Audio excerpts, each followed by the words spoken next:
23,000 feet above Germany, March 6, 1944. A B-17 flying fortress named Hell's Fury penetrated deep into enemy airspace. In the tailgun position, Staff Sergeant Michael "Mad Mike" Donovan watched 12 Messerschmitt Bf 109s form up for attack. Every rule said wait. Every manual said conserve ammunition. Every instinct said survive. Donovan had different plans.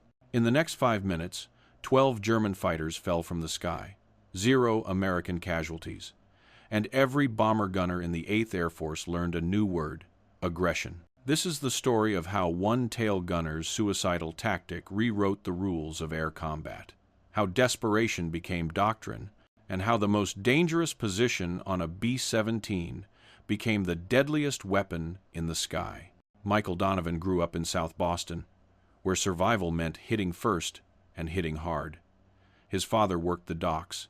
His older brother boxed Golden Gloves. Mike learned early that waiting gets you hurt. Action keeps you breathing. By 17, he'd been in 32 street fights, won 28, lost 4. He started too late, he'd say later. When Pearl Harbor happened, Donovan enlisted in the Army Air Forces. They wanted him for ground crew. He insisted on gunnery school. The instructor said he was too aggressive, too reckless, too willing to expose himself to return fire. Donovan's response became legend at gunnery school. Dead gunners don't shoot back. Live ones do. He graduated 3rd in his class, not because of accuracy, but because of speed. Donovan could acquire targets faster than anyone they'd trained. His secret was simple. He didn't wait for fighters to enter his firing zone. He hunted them before they got there. March 1944. Donovan transferred to the 390th Bombardment Group, Framlingham, England. His B-17, Hell's Fury, already had a reputation. 3 missions, 2 near-catastrophic encounters with German fighters. The previous tail gunner, Sergeant Eddie Morrison, survived but requested transfer. He told the crew chief, "That position's cursed. Next man dies there." Donovan volunteered immediately. The pilot, Captain James Whitmore, interviewed him personally. "You know the statistics?" Whitmore asked. "Tail gunner position has the highest casualty rate. 38% don't finish their tour." "Then I've got 62% odds," Donovan replied. "I'll take them." "Why?" "Because I don't wait for them to shoot me. I shoot first." Whitmore studied him, then nodded. "You're insane. You'll fit right in." Donovan's first mission, March 2, 1944. Target, ball bearing factory at Schweinfurt. He shot down 1 Bf 109, damaged 2 more. But what caught attention wasn't his kills. It was his method. Standard tail gunner tactics involved defensive fire. Wait for fighters to commit to attack runs. Open fire when they entered effective range. Conserve ammunition. Protect the aircraft. Donovan did the opposite. He fired bursts at fighters still forming up, forced them to break formation early, wasted ammunition on targets at extreme range. His logic was simple. 1 burst at 800 yards costs 20 rounds. 1 fighter breaking attack pattern saves 10,000 pounds of aircraft and 9 lives. The math works. His second mission, March 4th, another factory target. This time, Donovan experimented. When Bf 109s began their attack run from 6 o'clock high, he didn't track the lead fighter. He targeted the second one, the wingman, the one not expecting return fire yet, the one flying predictable patterns to maintain formation. The wingman exploded. The lead fighter, suddenly alone, broke off immediately. The entire attack disintegrated. Donovan's crew chief, Sergeant Frank Murphy, counted the ammunition expenditure after landing. "You fired 1,600 rounds. Standard load is 2,000. You used 80% of your ammo on 1 mission." "And we didn't get hit," Donovan replied. "I'll take that trade every day." But Donovan wasn't satisfied. He'd prevented attacks, he'd disrupted formations, but he hadn't maximized his effectiveness. That night in the barracks, he studied German fighter tactics, how they approached, where they positioned, what they expected. German fighters attacked bombers in coordinated waves. Standard pattern: 4 to 6 fighters in echelon formation, approaching from stern quarter high. Lead fighter drew defensive fire. Wingman exploited the gunner's focus on the primary threat. Standard American response: track the lead threat. Engage when certain of hits. Conserve ammunition for multiple attacks. Donovan saw the flaw.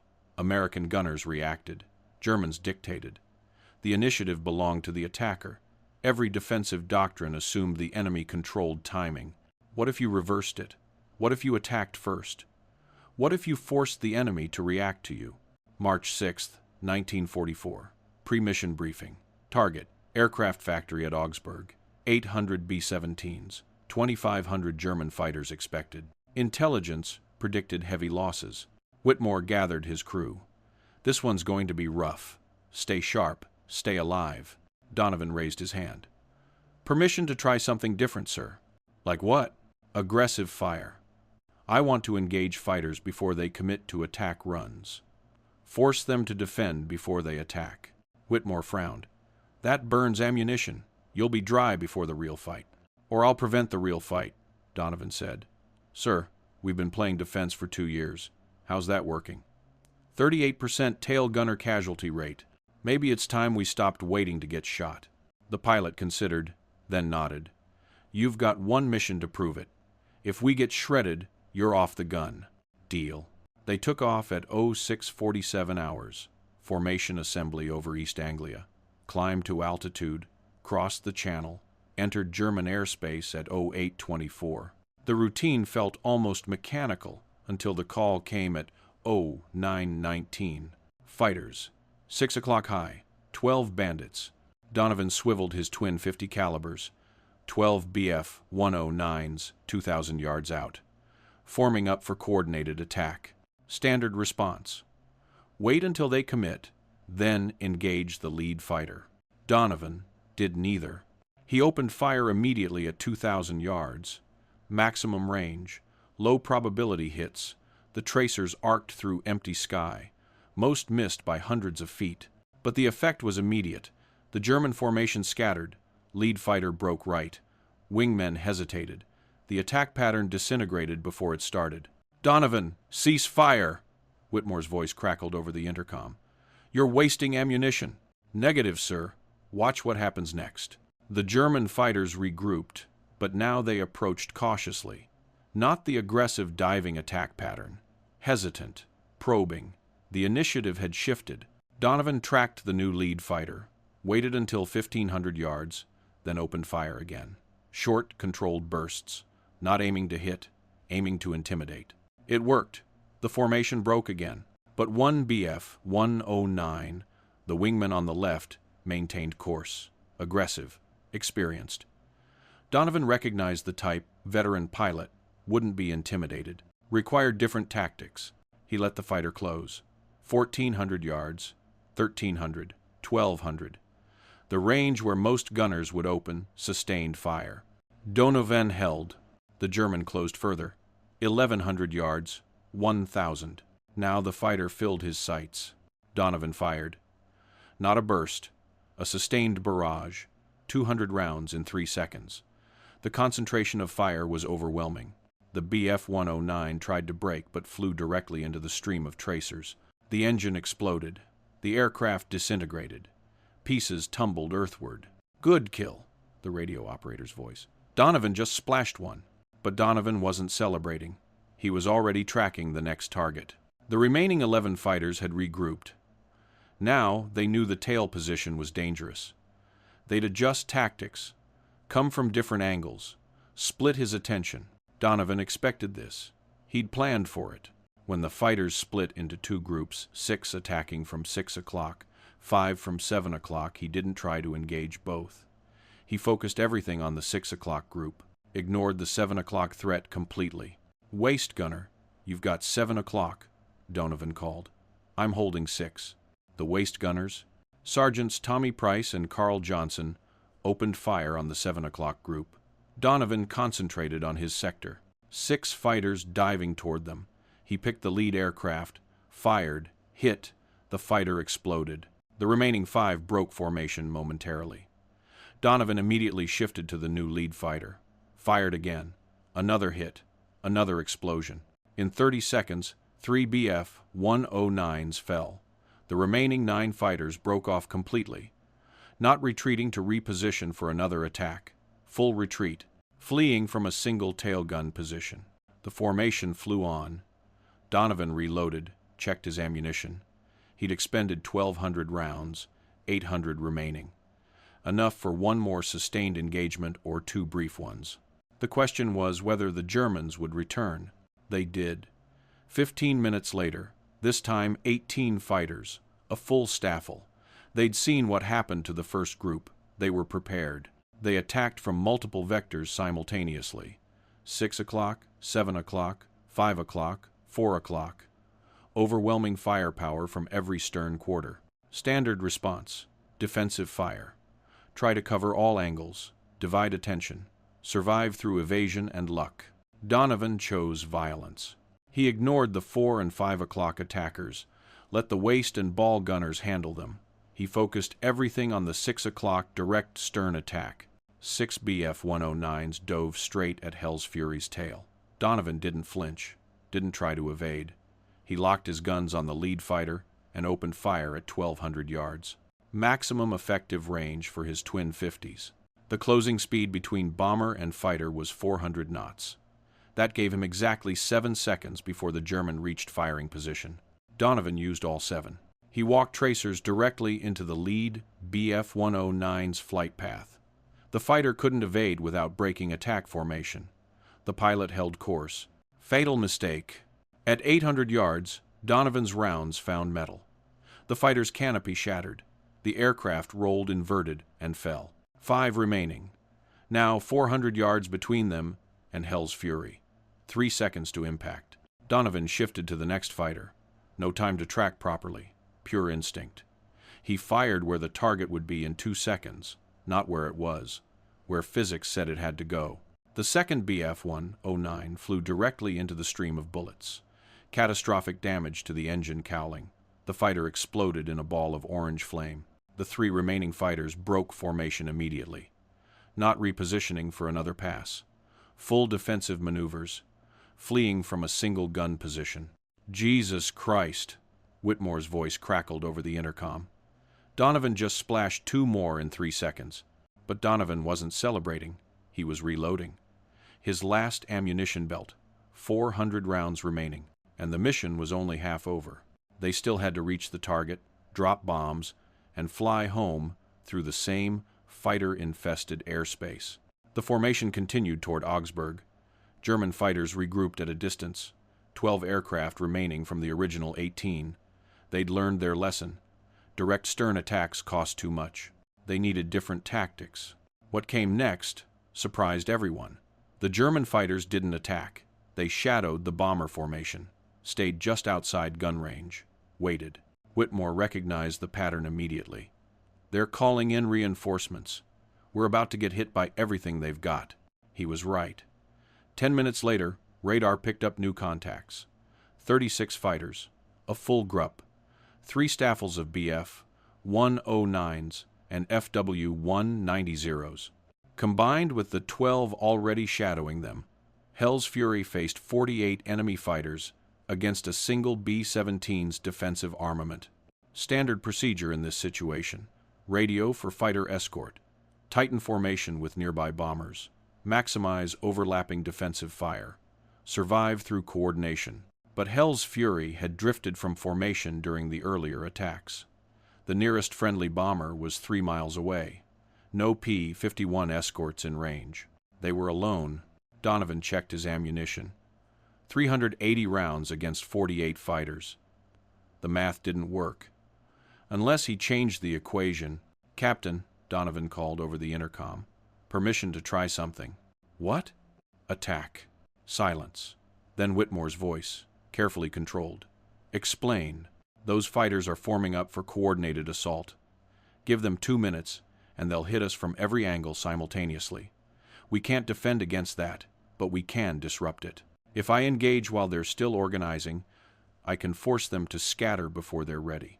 You'll be out of ammunition in 30 seconds. Then I better make them count," Donovan said. "Sir, defensive tactics don't work when you're outnumbered 20 to 1. Our only chance is aggressive action while they're still vulnerable. Whitmore considered for 3 seconds, then made his decision. Do it. If you get us killed, I'm writing your family a very angry letter. Donovan didn't waste time responding. The German formation was 2,000 yards out, still organizing. Lead elements establishing attack vectors, trailing elements moving into support positions. Perfect vulnerability. Donovan opened fire. Not short, controlled bursts. Not suppressive fire. Maximum sustained barrage.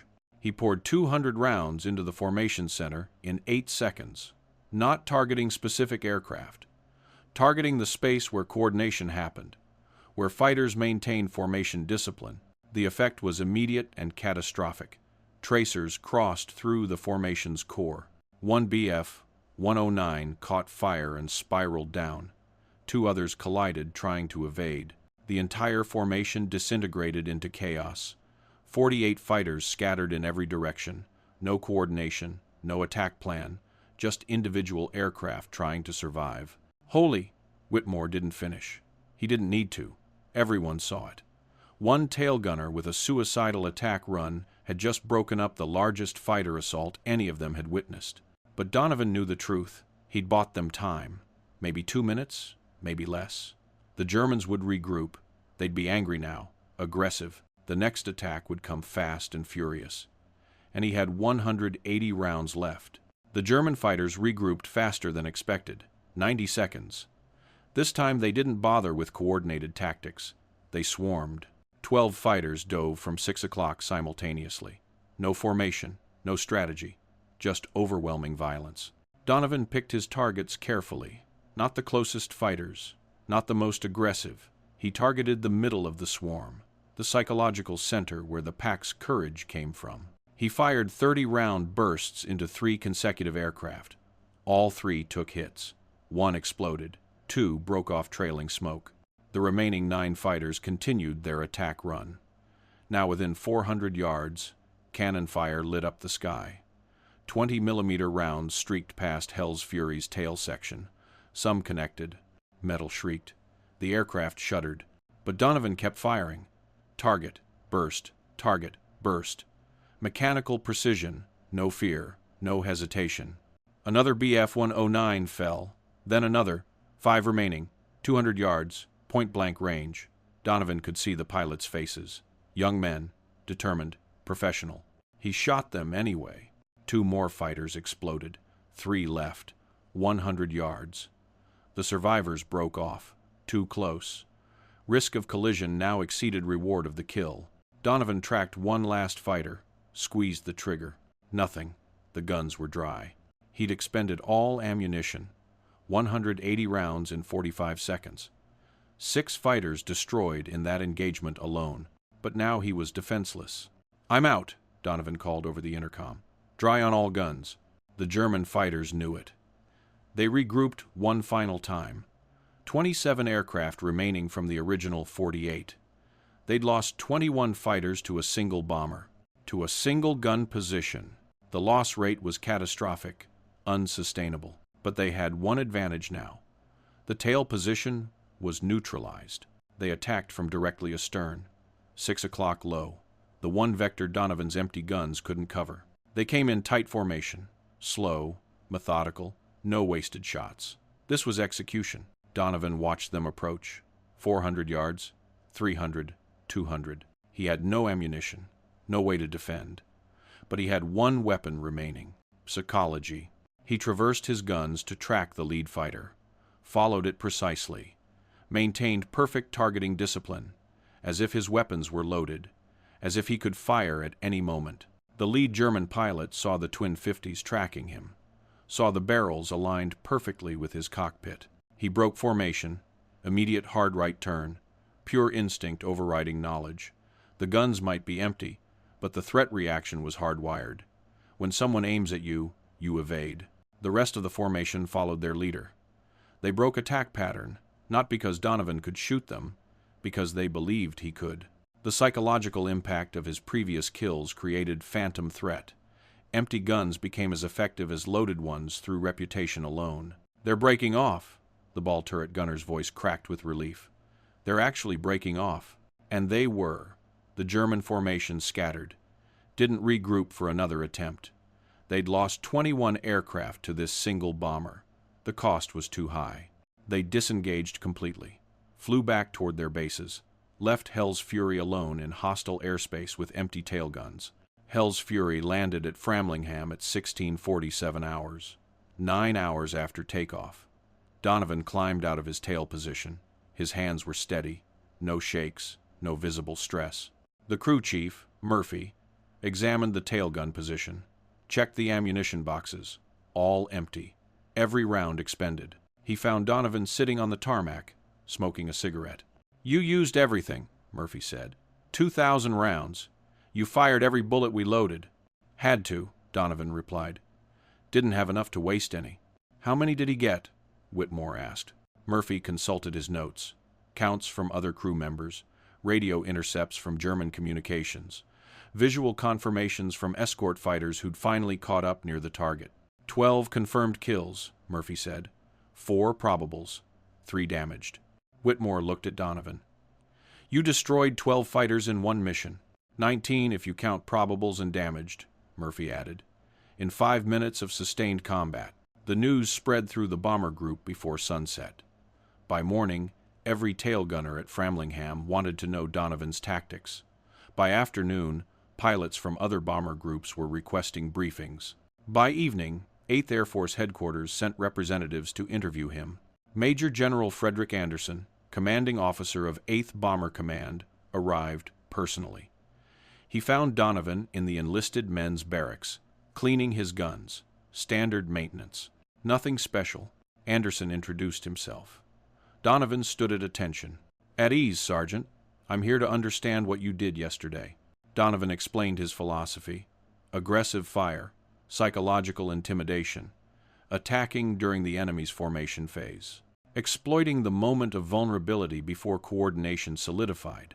Anderson listened without interruption. When Donovan finished, the general asked one question: "Can you teach this?" "Not to everyone," Donovan said. "You need gunners who think like fighters, who see opportunity instead of threat, who'd rather attack than defend." "Find them," Anderson ordered. "I'm authorizing a special training program. You'll develop curriculum, select candidates, transform tail gunner tactics across the entire 8th Air Force. Effective immediately, you're reassigned to training command." Donovan hesitated. "Sir, I prefer to stay with my crew." "Your crew doesn't need you anymore," Anderson said bluntly. "They're alive because of what you did. Other crews are dying because their gunners don't know what you know. Which is more important, 9 men or 9,000? The answer was obvious. Donovan accepted the assignment. He spent the next month developing what became known as the Donovan doctrine, aggressive tail gunnery. The core principles were simple but revolutionary. First principle: seize initiative. Don't wait for fighters to attack. Engage during their formation phase. Force them to respond to your actions instead of executing their plan. Second principle: psychological warfare. Your first burst doesn't need to destroy the target. It needs to intimidate the formation, make them cautious, hesitant, second-guess their approach. Third principle: focus fire. When outnumbered, don't divide attention. Concentrate all firepower on the most dangerous sector. Trust other gun positions to handle peripheral threats. Fourth principle: ammunition economy through aggression. 30 rounds forcing 12 fighters to scatter is more efficient than 300 rounds engaging scattered targets. Prevention costs less than reaction. Fifth principle: accept risk. Tail gunner casualty rates were high under defensive doctrine. Aggressive tactics increased exposure but decreased mission losses. Individual risk versus collective survival. The mission mattered more than the man. The Donovan doctrine faced immediate resistance. Traditional gunners called it reckless. Command officers worried about ammunition waste. Conservative tactics instructors labeled it suicide. But the statistics didn't lie. In March 1944, before Donovan's tactics spread, tail gunner casualty rates in the 8th Air Force averaged 38%. By June 1944, After widespread adoption of aggressive fire doctrine, the rate dropped to 23%. Same missions, same enemy, different tactics. 15% reduction in casualties. But casualty reduction wasn't the only metric. Fighter engagement statistics told the real story. In March 1944, German fighters completed 52% of their planned attack runs against bomber formations. By June, completion rate dropped to 27%. Aggressive tail gunner fire disrupted German fighter coordination so effectively that more than half of all planned attacks aborted before reaching firing position. The psychological impact extended beyond individual missions. German fighter pilots began avoiding bombers known to employ aggressive gunners. Radio intercepts captured German squadron leaders, warning pilots away from specific American formations. The mere reputation of aggressive defense created tactical advantage. Donovan trained 300 tail gunners between March and August 1944. Each received 2 weeks of intensive instruction, live fire exercises, simulated fighter attacks, psychological conditioning. The program emphasized mental preparation as much as technical skill. Donovan's favorite saying became doctrine. Fear happens when you react. Confidence happens when you act first. But not every candidate succeeded.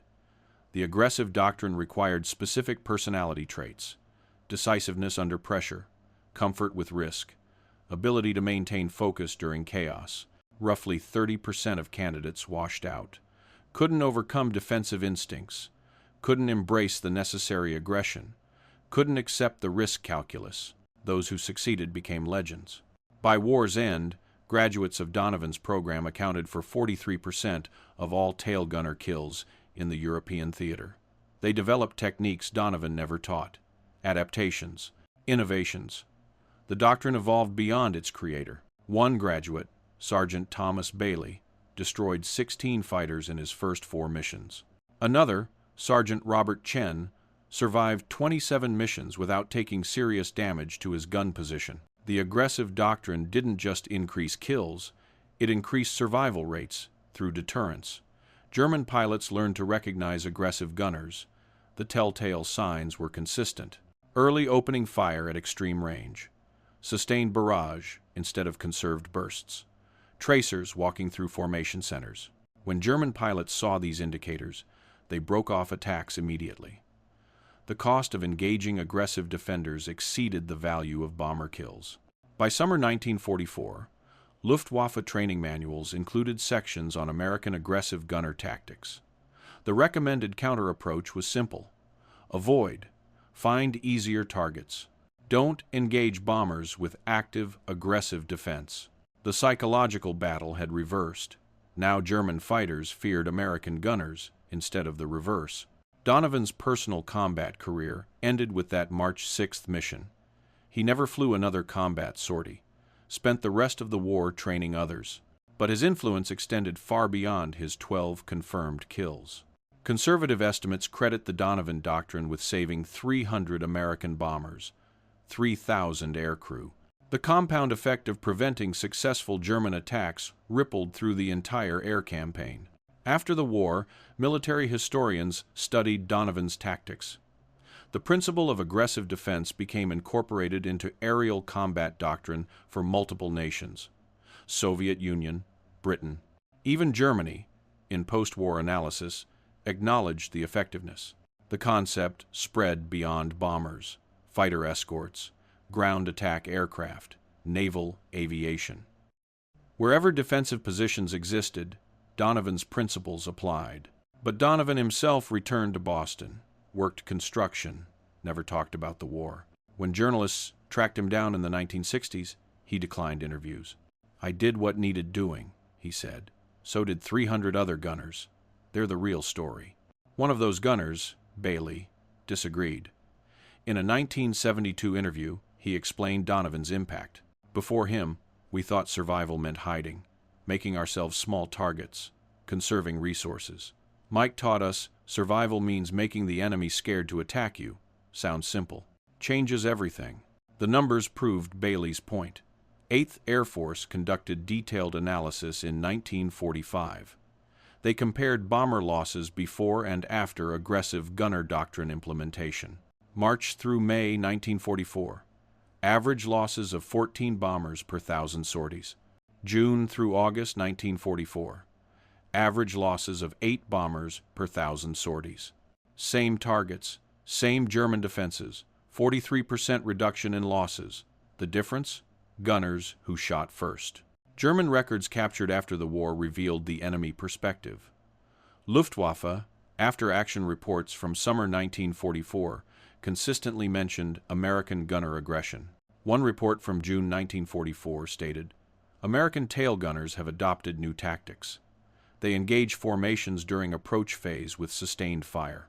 Effect is psychological disruption of attack coordination. Recommendation: avoid direct stern approaches. Utilize high-angle diving attacks from 11 o'clock or 1 o'clock positions. The recommendation proved difficult to implement. High-angle diving attacks required different training, different coordination, different risk assessment. Many German pilots couldn't adapt. Those who tried anyway encountered aggressive waist gunners using similar tactics. The Donovan doctrine had spread to every defensive position on American bombers. By August 1944, German fighter effectiveness against American bombers had declined by 63% compared to January 1944 levels. Multiple factors contributed: better fighter escorts, improved bomber formation tactics, strategic targeting of German oil production. But internal Luftwaffe analysis attributed 28% of the decline specifically to American aggressive gunner tactics. Donovan never knew these numbers, never saw the German analysis, never learned the full extent of his influence. He died in 1998 at age 76. The Boston Globe obituary mentioned his Distinguished Service Cross, his 16 years working construction, his wife Margaret and 3 children. One paragraph mentioned his war service, tail gunner, 8th Air Force, developed new tactics. That paragraph didn't mention 12 kills in 5 minutes, didn't mention 300 gunners trained, didn't mention 3,000 lives saved, didn't mention how one South Boston street fighter changed aerial combat doctrine for every nation that studied his methods. His funeral drew 17 people, family mostly, 2 war buddies, no military honor guard, no 21-gun salute, just a quiet service at St. Augustine Cemetery. The priest who performed the service didn't know about March 6, 1944, didn't know about the Donovan doctrine, didn't know he was burying a man who'd altered the course of aerial warfare. But the other tail gunners knew. Every veteran of aggressive gunner training knew.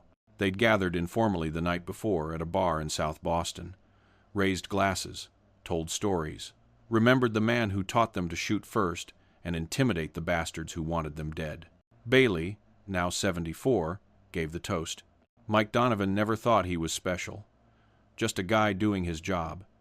But his job saved 3,000 of us.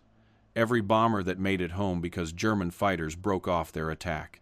Every gunner who survived his tour because he learned to be aggressive instead of defensive. Every mission that succeeded because the enemy was too scared to engage.